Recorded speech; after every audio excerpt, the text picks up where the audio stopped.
Scrooge and the ghost of Christmas past left the school behind them and were now in a busy city. Here too it was Christmas time. People were mad as hops and maffacking with great nanty-narking. But Scrooge had too much of the skillimalink about him to join in the enthusiasm. Come along, Scrooge, we're nearly there. It's just a hop, skip and a jump away now. And Scrooge and the ghost hopped, skipped and jumped through the city until they came to the door of a small warehouse. The ghost of Christmas past asked Scrooge if he knew what it was. Do you know what this is? It's a door. Of course I know what it is. I'm not thick, you know. Bloody hell, I've seen a door before. Don't you know what it is? Dear God, dickhead. Not the bloody door, the bloody building. Do you know it? Know it? Was I apprenticed in the next building? Of course I know it. This is Madam Fuzzybush's brothel, the best little whorehouse in town. I'm not talking about the whorehouse. I'm talking about the warehouse. Do you know it? Know it? Was I apprenticed here? Of course I know it. This is Mr. Fezziwig's warehouse, the best little warehouse in town. The ghost of Christmas past gestured for Scrooge to enter the building. Scrooge politely gestured for the ghost of Christmas past to enter first. The ghost of Christmas past gestured for Scrooge to enter first. They both smiled, shrugged their shoulders, and squeezed through the doorway together. Stupid gits. Why, it's old Fezziwig! Bless his heart! It's Fezziwig, alive again! He's alive! Old Fezziwig laid down his pen, rubbed his hands, laughed, and called out, Dick! Dick! Yo-ho there! Ebenezer! Dick! What did he call me, the little fuck? Dick! Dick Wilkins and Ebenezer! Ebenezer Scrooge, yo-ho, me boys! No more work tonight. It's Christmas Eve, little Ebenezer. It's Christmas! Time to party like it's 1843, you little Dick. Dick Wilkins, to be sure. Bless me. Yes, there he is. Oh, Dick was very much attached to me in those days. I remember Dick wanted to hang out all the time. Oh, dear, dear Dick. He was a stand-up guy. Clear away, my lads. Let's have lots of room here. Dick! Hilly-ho, Dick! Cheer up, Ebenezer. Oh, the guests will be here soon. Hilly-ho! Old Fezziwig loved nothing more than a merry Christmas party, a right rave-up, a shindig, a good old-fashioned ball.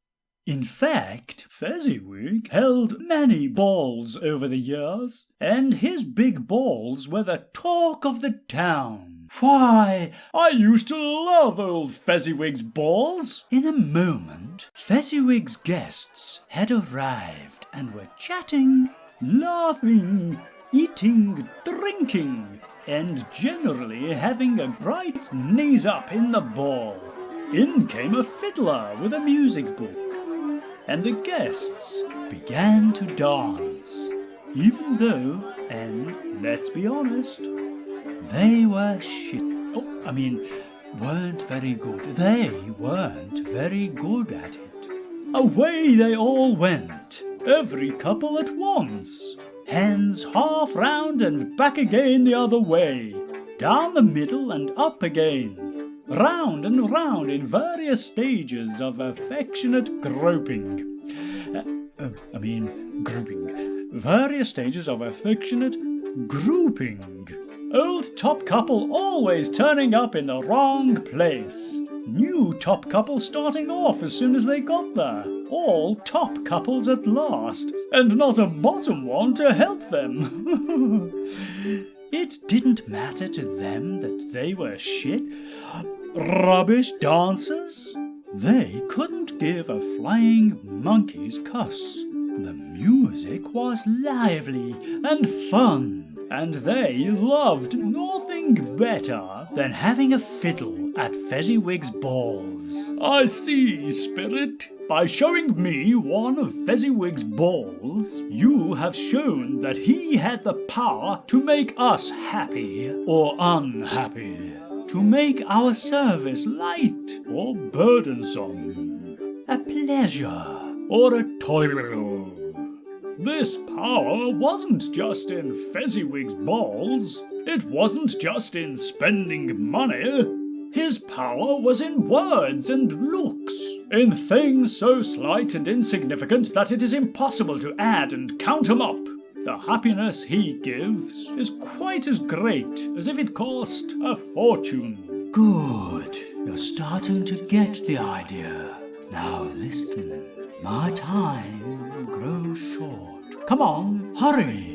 Who's Harry? Hurry, not Harry. Hurry quickly. Who's Harry Quigley? Scrooge and the ghost again stood side by side in the open air.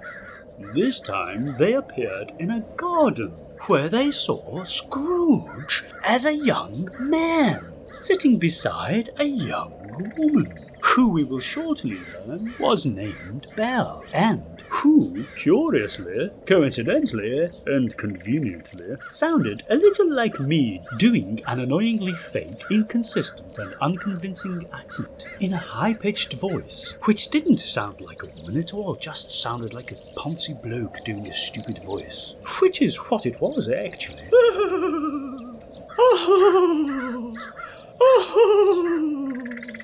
I can't marry you!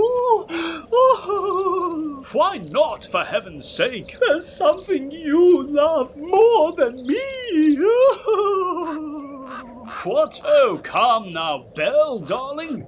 Is this to do with that time you caught me meddling with Miranda on the veranda? What? No! I'm not talking about you and Miranda on the veranda. Oh, me molesting Mabel under the table. What? I never saw you molesting Mabel under the table. Oh, you're talking about me canoodling with Isabella down in the cellar. What? No! Oh, you mean that time you caught me with Bob playing with his... No! Oh. I wasn't talking about you and Isabella, nor Arabella, or Clarabella, Mabel or Sable, Miranda, Sandra or Alexandra, Melinda or Belinda, Eddie or Fanny, Beryl or Meryl, Maisie or Daisy, Josie or Rosie, Aud or Maud, Faye or Kay, Lynn or Gwyn, Mandy, Sandy, Cindy, Mindy, Haley, Kaylee, Cody, Jody, Jenny, Penny, Bonnie, Connie, Sue or Lou, Chloe, Zoe, Cara, Tara or Zara, Thelma or Velma, Cora, Dora, Flora, Dolly, Holly, Molly, Ginny, Minnie, Winnie, Adele, Belle, Nell or Michelle, Lily, Millie or Tilly. But you do love something more than me.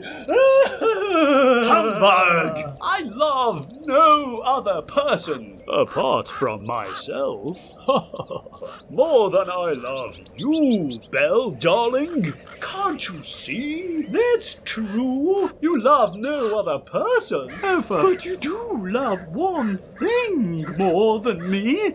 You love money. For the love of... Oh, you love it. You love it more than me, and you love it more than anything. You want nothing more in the world than to earn money and to make a mint. Humbug! There's nothing wrong with loving money. Money.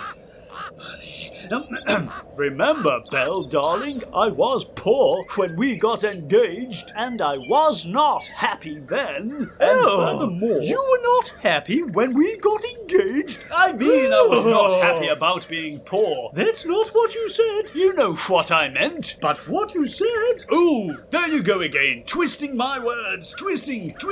It's what you said. Oh, you know what you're doing, young lady. Yes, well, I hope you know what you're doing. I hope you're happy with the life you've chosen now.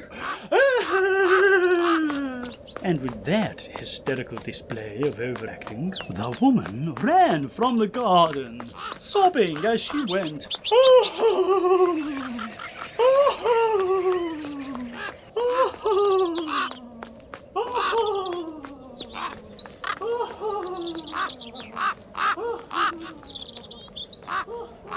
Spirit, show me no more.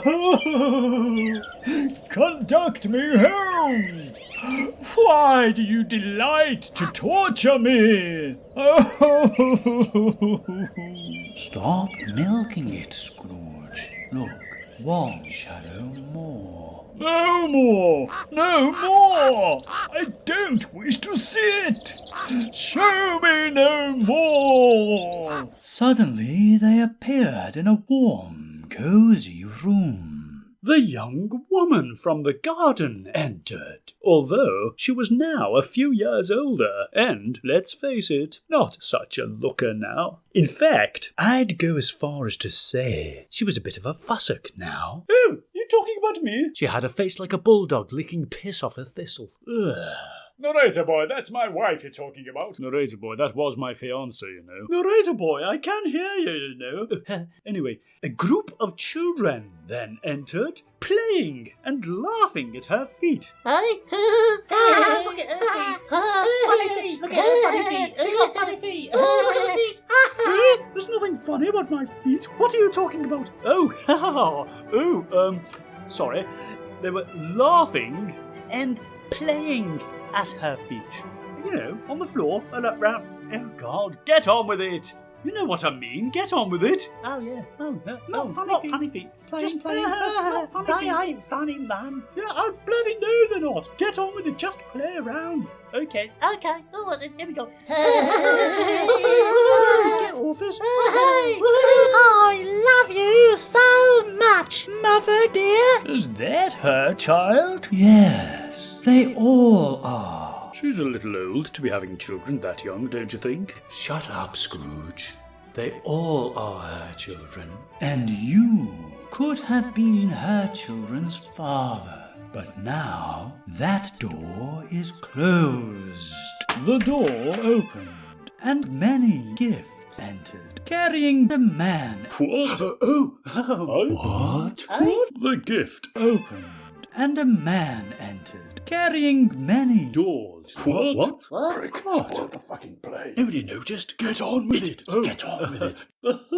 Sorry about that. And a man entered, carrying many gifts. Get on with it. What, me? Yes, you. Fucking get on with it. Oh, that's shy. Get on with it. Look, it's That's a kid. Oh, yes. Sorry. Cool, look. It's Father. The man laughed. What? The man laughed. Is that me? Yes. Get on with it. Oh, say it again. The man laughed. Go on. How's that? It'll have to do. And gave the gifts to his wife and children. Then, simultaneously, at the same time, together all at once, they all hugged and were so happy. We're so happy. I'm not so happy. Take me home, kind spirit. Oh, I saw an old friend of yours this afternoon, Belle, darling. Who? Can you hear an owl? Who? There it is again. No, that was me. Who did you see? Who? Old Scratch. Ebenezer Scrooge. Oh, not that old flapdoodle. What did she say? Yes. My doodle never flapped. Solid as a rock. A wicked old screw. With a 2-inch thread. What the hell is she talking about? It's not. I passed his office window. His partner, Jacob Marley, lies upon the point of death, I hear, and there he sat, all alone. Quite alone in all the world, I do believe. Spirit, remove me from this plague! thanks.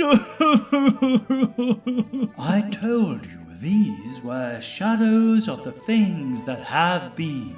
That they are what they are. Do not blame me. Oh, I'm not blaming you, but please just remove me.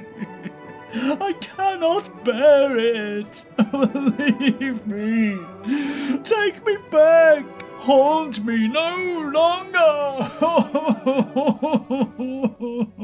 Oh, come on then. Let's go back to your place. Oh, get lost, you weirdo. Taking advantage of me, my... Not like that, not like that. Come on. Time. I have a little left. But You have a little butt. what? What? I mean, got me all confused. The ghost of Christmas past raised his hands high in the air and, without looking at Scrooge, spoke his last words. I have but a little time left. You have a little what? My time is short. Your what is short? Time. I have but little time left, and my time is short. Oh, I see. Let me help you on your way, then. Scrooge seized the spirit's extinguisher cap combination and, by a sudden action, pressed it down upon its head. Take me back! Haunt me no longer! The power of Christmas compels you! With no visible resistance, the spirit dropped beneath it, so that the extinguisher cap combo covered its whole form. Scrooge pressed it down with all his force and gave the extinguisher cap combo a parting squeeze. He was conscious of being exhausted and overcome by an irresistible drowsiness, and further, of being in his own bedroom. Oh, I'm in my own bedroom. I'm conscious of being exhausted and overcome by an irresistible drowsiness. I think I'm about to sink into a heavy sleep. Before he sank into a heavy sleep.